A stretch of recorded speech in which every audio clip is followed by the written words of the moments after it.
what's going on, guys? So I just wanted to talk to you. I know I offended a couple of people about plastidip.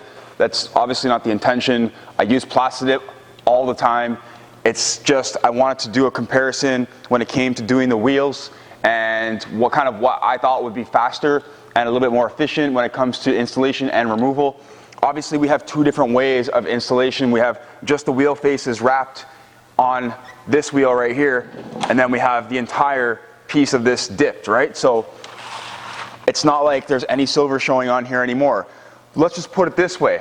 So if I wanted to do this style with plastidip, what I would have to do is I would have to mask off each one of these little windows in here. How long is that going to take? So if you wanted a two-tone effect, it would actually take you, I'd probably be able to wrap the wheel before I even finish masking the other wheel for the plastidip. So let's just talk about it that way, right? So there's two different ways, obviously, and there's two different installations as far as this goes. It's just whatever you prefer, all right? So what I want to do here is I want to remove it, and again, I do apologize. I didn't mean to offend anyone about this. I just wanted to show you the difference between installing one over the other and the different styles and the different ways you can use it. Plastidip has its place. You know, I use it on emblems, lettering, that kind of stuff, for like, you know, badges, stuff that you can't really wrap. It's great for surfaces like that because obviously no one's going to pay me to wrap their emblem, well, usually all the lettering, let's say on your Range Rover. Like if you want to pay me to do that, it would cost you a lot more.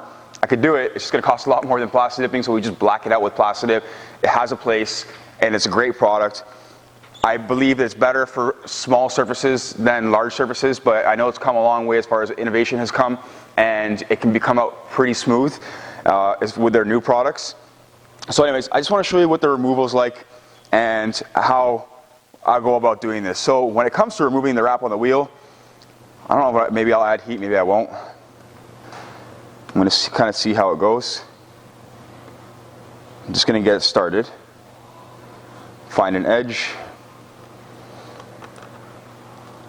And I'm going to start peeling it, all right? So it's been a couple of days. I've let everything sit.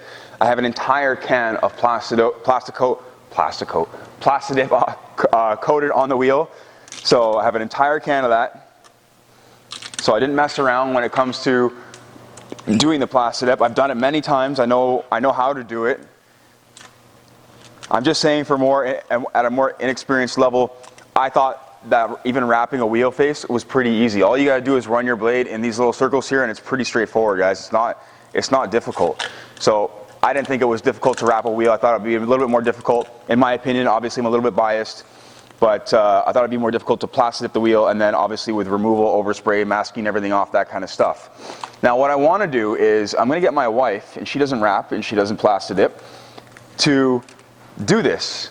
And she has no experience doing either one, and she's never wrapped a wheel in her life, and she's not a master wrapper of any kind at all. So look at how easy this came off, right? This is all off and all off in one shot, one piece, all right? My wheel is back to normal. Super easy. Yeah, so what I was saying is my wife is not familiar with doing dip or wrapping anything, especially a wheel.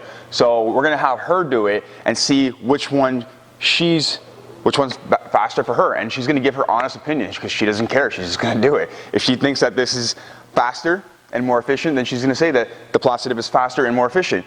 If she thinks that this is faster and more efficient, then she's going to talk about that as well. So that's all totally on her. So let's remove the masking tape. So another thing that you have to be careful of when you're plastidipping, when you're removing the masking tape, you have to make sure that the masking tape is separated from the actual plastidip, because it'll start lifting the plastidip off. And that might happen. And it might not happen. So it seems to be good. I do got a bunch of overspray, even though I masked off. I tried to do it quickly so that I was trying to save time on the actual plastidipping the wheel. And yes, you're right, you can plastidip 4 wheels all at the same time. But let's talk about, let's say you're plastidipping a hood. Well, you still need like 5 coats, and there's no way that anyone's going to beat me in wrapping a hood versus plastidip. There's not a chance. So we're talking about one panel, one item, one thing. I used wheels, yes there are 4, okay? But can you spray a whole side of a car at once? Sure, I mean I've never sprayed an entire car in plastidip, so I don't know exactly how that works. I'm pretty sure you do have to remove the tape shortly after you spray, but again, I've never done a full car in plastidip. But if we're talking about one panel versus one panel, definitely the wrap is faster. There's no chance that it couldn't be faster, because if I know it take me like 15 minutes to wrap a hood, but I know like one coat of plastidip is going to take me 15 minutes, and on top of that I got to mask everything off, so that's going to take at least another 15 or 20 minutes. So let's remove this. Let's see how it goes. Full can on here, guys, and I did do my best to spray inside here, and I have experience spraying. It's not like I don't. So it's just it was really hard to get in here still and get a good coat, because I can still see silver, and I put a whole can on here. So even though plastidip does get into areas, it didn't get that full coverage that I wanted it to get. And that was a full can. It does cost a lot less. In Canada, a can of plastidip is like, it can be over $20 a can, so which is expensive. I know in the States you can get it for like $5 a can at Home Depot, just under $6 a can. So I'm trying to get an edge on this. For some reason I can't. I got a lot of layers on it, I know that. I don't know why I can't get an edge. So let me move around this side.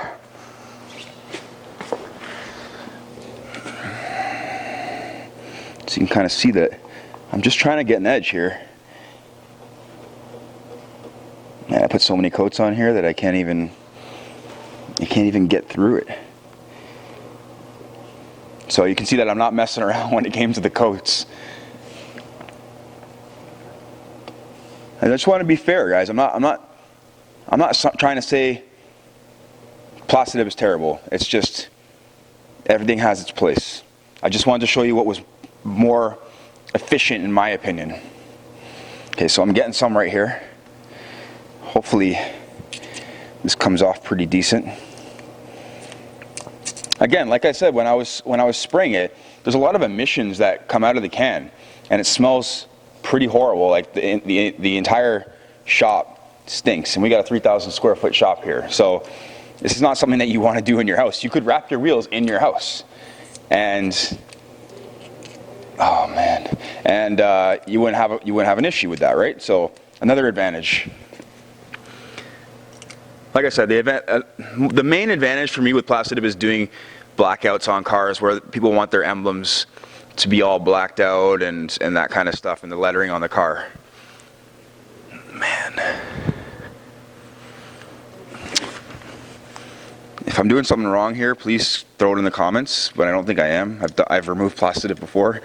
It's just intricate details on the wheels, and it's not coming off as easy as I'd like it to. But there we go. Starting to come now. I'm going to try and do this, obviously, as the best that I can, so that we're being fair. I'm not trying to be unfair. Right, I mean, you got the video has a timer on it. You can see how long this is taking compared to the wrap. See, the issue is inside the spokes here, because it's not as thick as it could be, even though I laid down an entire can. Damn. So, you know, I knew that I even in my last video, I knew that I had to target the area inside. I was talking to you guys about it, and you guys could see me spraying these inner windows. It's just coming off in little bits right now, which is kind of a bummer. I'm gonna get it all clean, because that's the idea, is to get everything to be clean. Okay, how about I tackle that after, and we just kind of remove the face, because we'll go face versus face and see how that comes. Because I just removed the face on that, right? And I only wrapped the face of the wheel. I'll just remove all the other stuff afterwards. Still takes a bit of time, right? It's not completely easy. Like I said, I have tons of coats on here. I think in the end I did like 6.5 coats or something. And I was sitting in an hour already. I just didn't want to bore you guys when I was at my 4th coat. So it took another 20, 25 minutes, and then I just kind of let it sit here for a day. It's been 2 days now. So we can kind of see, let everything settle in and rest. I didn't want to remove it the same day because I thought I might not give it a chance to cure properly, and it might not come off as nice as it should. So as you can see, it's not super easy, even with a full can. I mean, if I should be using more than a full can per wheel, let me know. My understanding from the video tutorials that I've ever seen is that we use 1 can per wheel.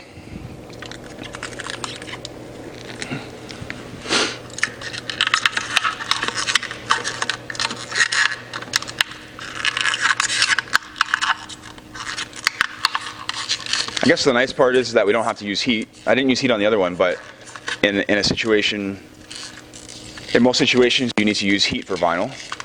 Well,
what's going on, guys? All right, so I lost sound there. My battery died on my transmitter.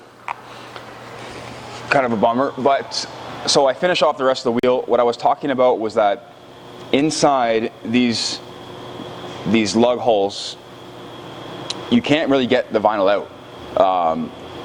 The whole process of removing the dip on the wheel, there's still a bunch of dip on it, but the whole process took about, I don't know, 20, 25 minutes, and it's still not completely off. The inner barrel has a ton of overspray here. Sure, I could have masked it off, but that would have just added on to the time as far as it took to prep it. And what I was saying is that, yeah, sure, I can, like, you know, it has its place. I use plastidip all the time, and I do enjoy using it for certain things like doing emblems, lettering, that kind of stuff, where people don't want to actually pay for me to wrap it. I can wrap it, but it just costs a lot more. So when you can I just usually throw it in as free of charge if they want to dip their emblems and stuff like that, just because plastic is super inexpensive. You can get a can, we can get cans here for like 12 bucks. In the US, you can get them for like 6. If you want to buy it at the store, they cost over $20. So it depends. For 4 cans, 4 wheels, you're looking at 100 bucks roughly if you buy it directly from the store. But yeah, it depends on where you are. I used 1 full can on here. It still didn't get all of these windows out really nicely, and they all kind of came off in little bits. Like I said, there's still a bunch of dip on it, but I'll show you what I've got left. And this is by no means in any way to bash plastidip.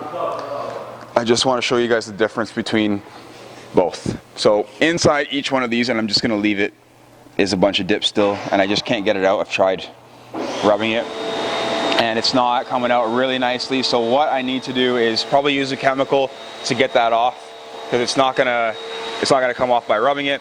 This one, on the other hand, obviously it's clean because we didn't even wrap in there and trimmed it out really nicely. There are 2 different ways and 2 different styles that you can do these wheels, you know? You can leave the windows, or you can, the windows, and what I mean by the windows, guys, is these things right here inside each one of these. So if I wanted to make this wheel, this plastidip wheel, looked like that one over there with the wrap on it, and I wanted to have a two-tone to leave all these windows silver. You know how long it would take me to mask off every single one of these little things right here? It would take forever. I would probably have all 4 wheels done, wrapped, before I could even mask off this entire wheel completely without getting any overspray on anything. So you think about the advantages.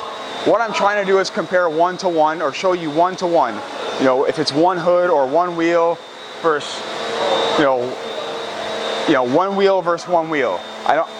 Sure, there's 4 wheels on a car and you can dip all 4 at once, but there's only one hood on a car and you can only dip one hood once. So if I was to wrap a whole hood, I could wrap a whole hood in like 15 minutes. I've shown you guys that in other videos. I could probably even do it in chrome in like 20 minutes. That's like 1 coat of dip, and I still got like 4 or 5 to do after that. So you think about the time that you save is beneficial. It does work itself around contours a lot easier and gets into really tight spaces a lot easier. So that's where things become challenging with wrap, and it can be difficult, especially doing bumpers. This is why we remove things, why we use inlays, that kind of stuff. Obviously with dip, it's a seamless application. There's never going to be a seam anywhere on dip because it's sprayed on. So again, they each have their place. They each have their pros and their cons, and so I'm sorry I did not mean to offend anyone when it comes to that. Just wanted to show you the difference between the two. Anyways guys, if you like the video, give it a thumbs up. If you want to see more, hit the subscribe button. Thanks for watching. Take care.